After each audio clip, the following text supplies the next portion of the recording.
cosas, como ya nos anochecía, se fue a Betania con los 12. Ok, vamos a la película. Jesús ya lo recibió todo el mundo sacó los selfies, todo el mundo se fue live y chévere. Porque mira que se fue viral sin redes sociales. Estaba viral ese día. Jesús estaba viral ese día. Todo el mundo quiso ir a verlo. Entonces, él entró, ¿verdad? Después que me imagino que lo apretaron y lo abrazaron y lo besaron y todo. Él siguió caminando y entró al templo. Jesús había ido como 2 veces nada más al templo, quiero que sepan. Y se paró y dice que observó y se fue. ¿Ok? Ya esto había que resolver el problema ya. Ya Jesús dijo, ya vamos a acabar con esto ya. Entonces, Marcos 11:12, vamos al versículo 12 de la porción que leímos. Al 12 al 14 vamos a leer. Dice: al día siguiente, cuando salieron de Betania, ahora se fueron a Betania a descansar, ahora regresan en la mañana. Al día siguiente, cuando salieron de Betania, tuvo hambre, refiriéndose a Jesús. Y viendo de lejos una higuera que tenía hojas, fue a ver si tal vez hallaba en ella algo. Pero cuando llegó a ella, nada halló sino hojas, pues no era tiempo de higos. Entonces Jesús dijo a la higuera: nunca jamás coma nadie fruto de ti. Y lo oyeron los discípulos. La higuera en la Biblia es Israel. Busque para que vea que todo es.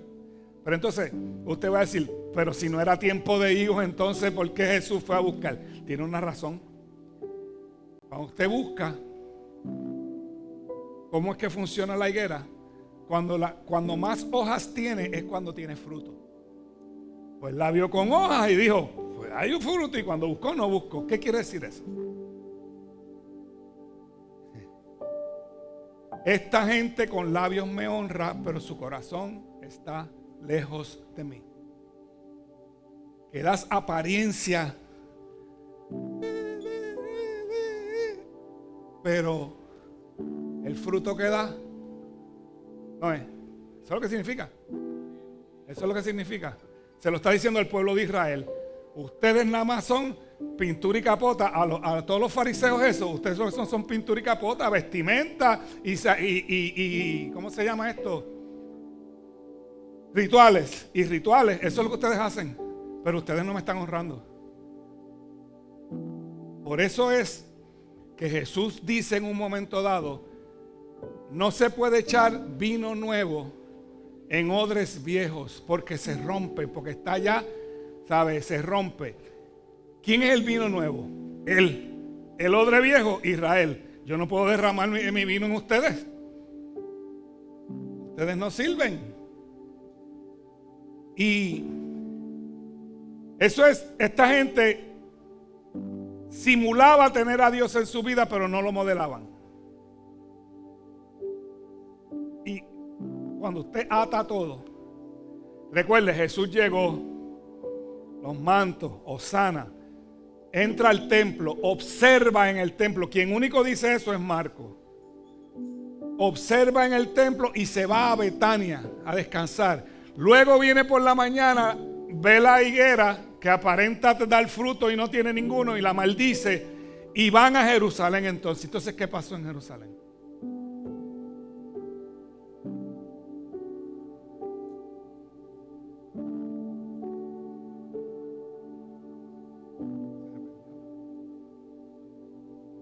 Ok, el versículo 15 ahora, Marcos 11:15. Dice: vinieron pues a Jerusalén, cuando vienen después de la higuera, y entrando Jesús al templo, comenzó a echar fuera a los que vendían y compraban en el templo, y volcó las mesas de los cambistas y las sillas de los que vendían palomas, y no consentía que nadie atravesase el templo llevando utensilio alguno. Y les enseñaba diciendo: no está escrito, mi casa será llamada casa de oración para todas las naciones, mas vosotros la habéis hecho cueva de ladrones. Y lo oyeron los escribas y los principales sacerdotes, y buscaban cómo matarle, porque le tenían miedo, por cuanto todo el pueblo estaba admirado de su doctrina. ¿Qué ocurría aquí? Ya yo lo he explicado muchas veces, pero hay gente nueva y hay que seguirlo explicando. Había un negocio montado en el templo. Un negocio terrible. Mira, las palomas era el sacrificio de los pobres. Los pobres lo que podían ofrendar, ¿verdad?, en el sacrificio era una palomilla. La gente rica traía un carnero. Pero entonces venía gente de todos lados. Era la fiesta de la Pascua. Venía gente, todos los judíos de todas las partes donde habían sido exiliados. Todos venían a las fiestas. Entonces, habían los cambistas. Esto es la casa de cambio de moneda. Tú sabes que a ti te dicen, cuando vas a un país, te dicen, no cambien la casa de moneda. Tú vas a cambiar euros en una casa de moneda, muchachos. Sales pelado de allí. Compras 100 y te dan 20 pesos. No es que todo lo que tienes que pagar. Pues entonces mira que había. Ellos tenían una regla en el templo que ellos no aceptaban la moneda que no fuera la de Israel. Solamente la moneda de Israel. Entonces venían gente de otros lados que tenían otras monedas. Pues entonces estaban los cambistas que le decían, tienes que cambiar la moneda. Y entonces la gente tenía que ir y le cobraban una clase de comisión. Y entonces, esto era para la gente que venía sin el animal. Porque entonces habían unos puestos que vendían palomas, que vendían corderos, que vendían de todo. Y tú ibas y compraban, porque se supone que eso estaba en USDA Choice. O sea que ya los sacerdotes lo habían aprobado como bueno para el sacrificio. Entonces, ¿qué pasa? Venía gente con sus corderitos, con sus animalitos. Y los sacerdotes le decían, ese no es USDA Choice, ese no está aprobado. Entonces le decían, tienes que ir allí y comprar otro. Después que la persona ya había cuidado ese animal y todo eso, ellos le decían que no servía. Y ellos tenían que ir a comprar otro, entonces le cogían ese en trading. Le daban el nuevo y ellos mismos después vendían el mismo que le quitaban. Ese era el negocio que tenían montado ahí con los sacerdotes en el templo. ¿Ok? Entonces, ¿qué pasó Jesús? Jesús le molestó eso. Pero yo creo que usted sepa que esta es la segunda vez que Jesús entra al templo a volcarlo. Fueron 2 veces que él entró. Pues entonces Jesús viró todo. Entonces, esa área era el área de los gentiles. Los gentiles, recuerde que es el no judío. Ese era el único sitio en el templo donde los gentiles podían entrar a orar. No podían ir a más ningún sitio. Y ahí era que le estaban haciendo el truco. Porque habían judíos que no eran de nacimiento, eran judíos que se habían convertido. Entonces, esa religión ya no funcionaba. Yo creo, este soy yo, esto no lo va a encontrar en ningún sitio. Yo pienso que ya la presencia de Dios no estaba en el lugar santísimo de ese templo. Yo no sé ni siquiera si el arca estaba ahí, de verdad. Eso debe ser una investigación, sí. El arca no se había perdido antes y ya no estaba ahí. Entonces, este evento de la entrada triunfal cambió la historia del mundo, porque fue la coronación de Jesús como rey. Con una corona que se la ponen el viernes, una corona de espinas, y donde clavan un letrero en la cruz diciendo que él era el rey de los judíos. Que eso molestó a los sacerdotes. Por eso lo hizo Pilato. Pilato dijo, porque tú eres rey, vamos a ponerlo. Y ellos fueron a protestar para que lo quitaran. Y Pilato le dijo, ya eso está puesto ahí, olvídate de eso. Jesús purificó el templo, porque ahí nació la iglesia. Y abrió la entrada para que los gentiles también pudiesen entrar. Eso ocurre, ¿verdad? Cuando se rasga el velo. Entonces, esto ocurre solo en Mateo. Lo escribe solo Mateo 21:10. Vayan subiendo los adoradores. Dice, cuando entró él en Jerusalén, toda la ciudad se conmovió diciendo, ¿quién es este? Él decía, pero ¿quién es? ¿Sabes? Yo he visto unos posts ahí de un hombre que está por ahí hablando de eso, pero no sé quién es, de dónde salió.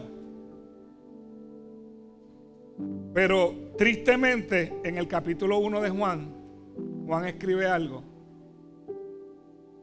en los versículos 11 y 12 que dice que a los suyos vino y los suyos no les recibieron. Pero más a todos los que le recibieron y a los que creen en su nombre, a eso les dio la potestad de ser hechos hijos de Dios. Nosotros hemos aceptado más a Jesús que el mismo pueblo judío. Los que estábamos fuera de la ley judía, los que no permitían acercarse, hemos sido los que hemos aceptado más a Jesús. Entonces, mira lo que escribe Lucas antes de ocurrir el evento. O sea, en la porción que él tiene antes del evento, él escribe esto en el capítulo 19, versículos 41 a 44. Al acercarse a Jerusalén, Jesús vio la ciudad delante de él y comenzó a llorar, diciendo: ¿cómo quisiera que hoy tú, entre todos los pueblos, entendieras el camino de la paz? Pero ahora es demasiado tarde y la paz está oculta a tus ojos. No pasará mucho tiempo antes de que tus enemigos construyan murallas que te rodeen y te encierren por todos lados. Te aplastarán contra el suelo y a tus hijos contigo. Tus enemigos no dejarán una sola piedra en su lugar, porque no reconociste cuando Dios te visitó.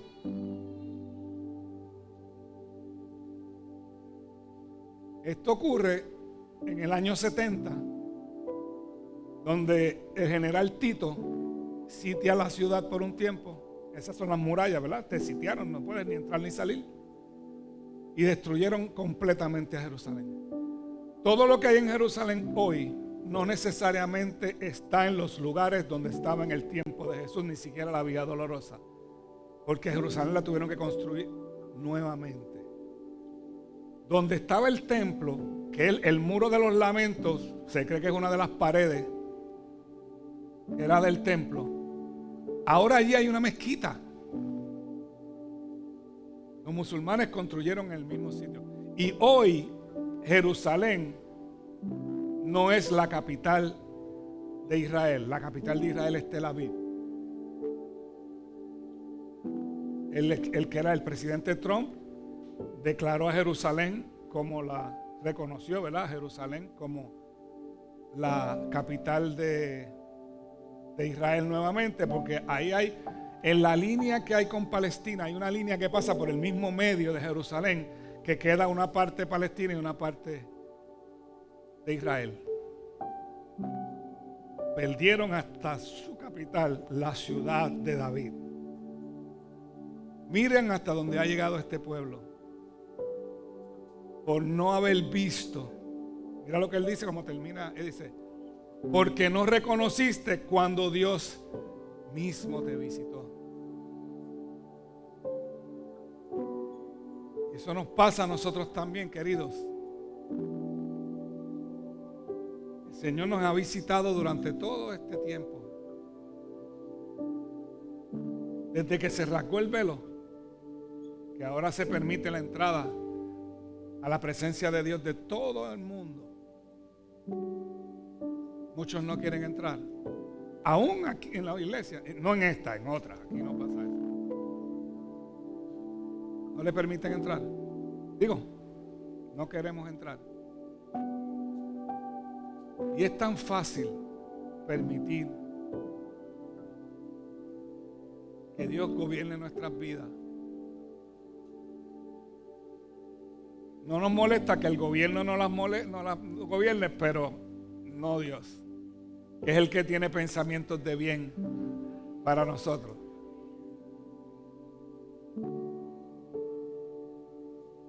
Es tan fácil hoy en día solo pedirle que entre. Luego el día de Pentecostés, ¿verdad? Que fueron 50 días después de Jesús haber ascendido a los cielos. El Señor envió su Espíritu, cumpliéndose lo que el profeta Joel había dicho, que en los posteros días derramaré de mi Espíritu sobre toda carne. Está disponible para toda carne. El mismo Dios dentro de ti. Esa entrada triunfal es cuando Dios logra entrar dentro de cada uno de nosotros. y nosotros le recibimos con alegría y le entregamos todo el dominio a Él para que Él nos gobierne a partir de ese momento. Y no va a importar lo que el gobierno terrenal diga. A Él eso no le importa. Sube Luma, Él hace lo posible para que a ti no te afecte. Sube la comida, Él va a hacer lo posible para que a ti no tenga problema. Sube la gasolina, Él va a hacer lo posible para que... Ese es el Dios. Porque si usted ve a Dios como una esclavitud, tiene un problema serio. Tiene un problema serio. Ese es el príncipe de paz que entra a tu vida.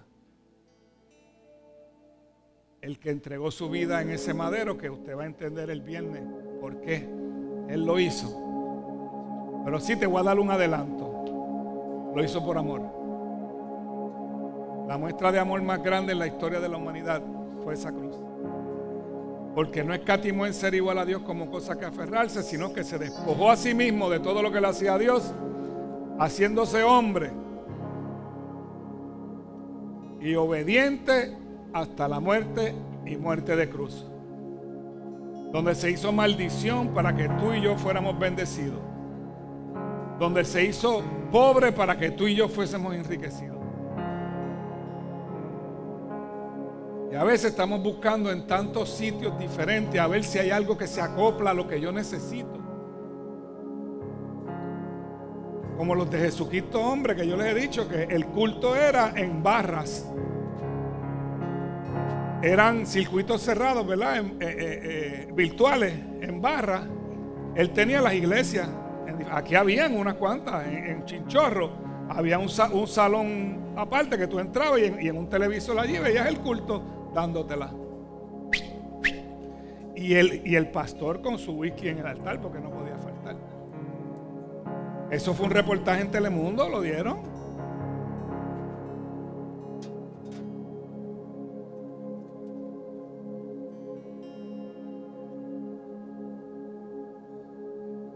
Tenemos que salir de la esclavitud espiritual. Lo que es esclavitud espiritual.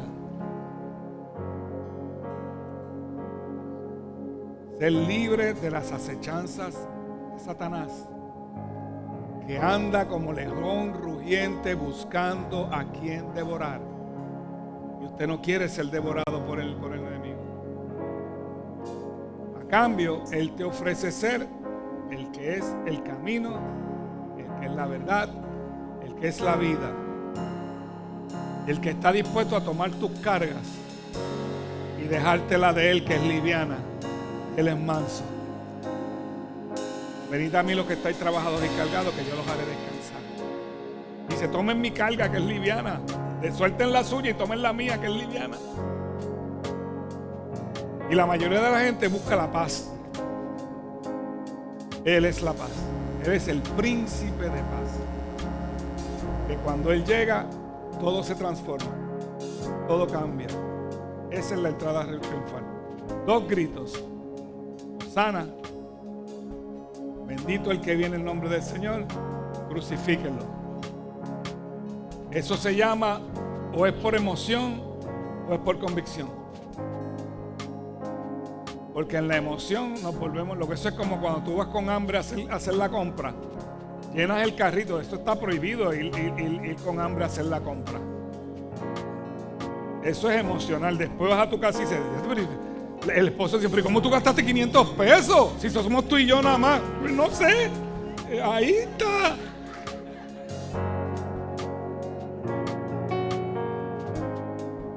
Porque no compraste con convicción, compraste con hambre. Así que, amado, hoy es un buen día para tomar una decisión. Y aunque usted esté aquí, ¿verdad? Pero a lo mejor no ha tomado esa decisión de dejar entrar completamente al Señor en su vida, para que Él reine en su vida, al Rey de Reyes, dejarlo entrar, recibirlo para que se siente en el trono, como dice la canción de Claudina Abril. ¿Cómo es que va? Te entronamos, ¿cómo es que? Te entronamos. Cristo te entronamos, o sea, haz morada en ti. Incline su rostro un momentito.